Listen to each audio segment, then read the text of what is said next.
we hear stories in some parts of the country, sometimes even in Ohio, that people complain about the integrity of an election.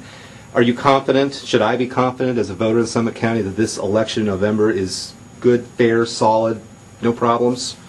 The voters of Summit County should be extremely confident.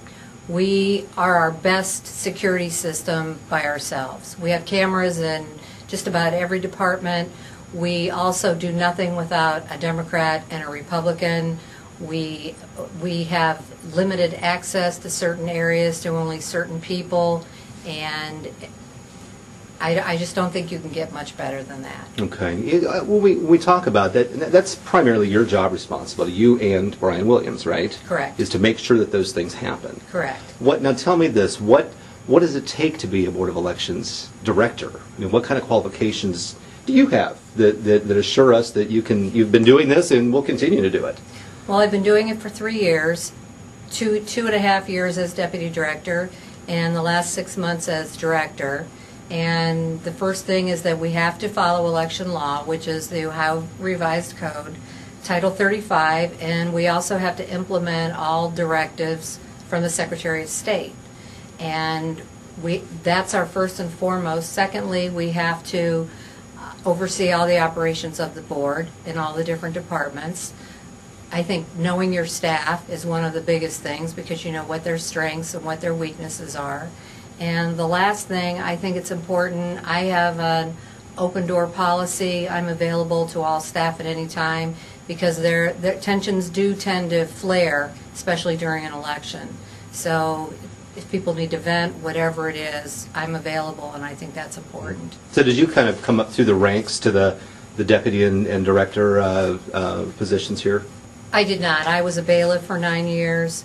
Prior to that, I worked in the county, so I mean, I have been involved in county politics throughout my life of working. So that's kind of what you need is a little bit of political background and I would imagine some management experience. Oh, by all means. And being a bailiff, if that's total management for the court. Well, how would you rate our Summit County Board of Elections? Give it a grade. Excellent. Excellent. I mean, we do everything.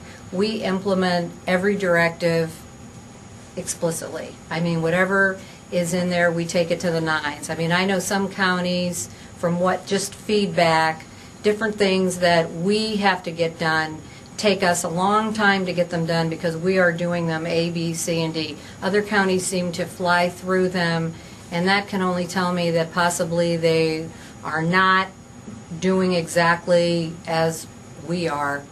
When we do our official counts, they take us forever. Other counties are done before us, and some of them are larger. It seems like everything is laid out in the law or by directive from the Secretary of State, but we do have different things that come up where we have division on the actual within the Board of Elections members themselves, the folks who have the authority to vote. How can that be?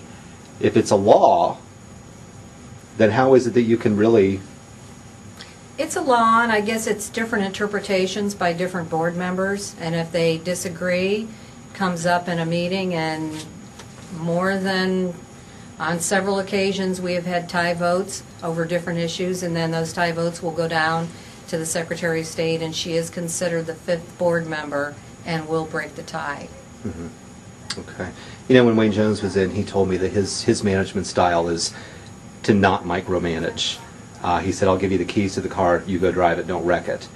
But I told him every car needs servicing once in a while, or maybe does get a ding in it. What do we have at the Summit County Board of Elections where we do need to maybe improve in some way? Is there anything, or is it just perfect?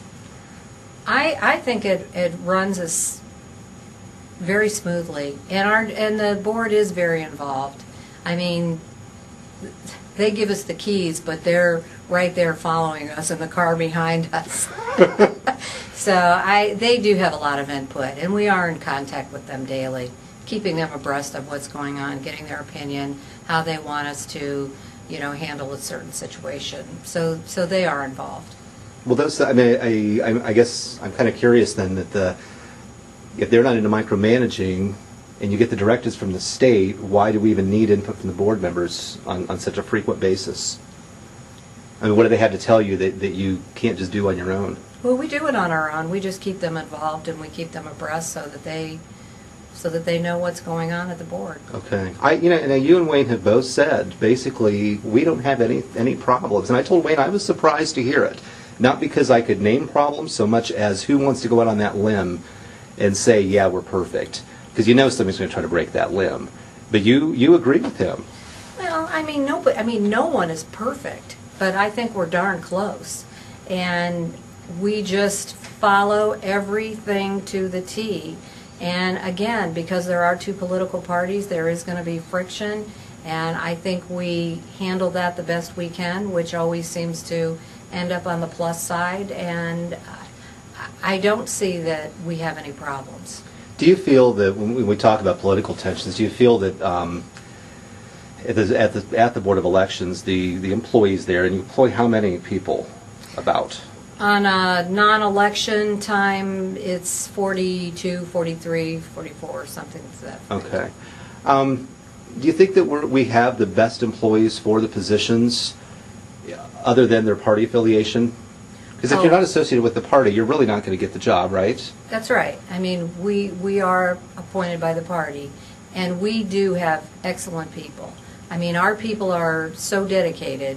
They are willing to, we need to work overtime, they're there. They need to come in on Saturday, they're there. They're efficient, they're effective. We are very lucky at our board.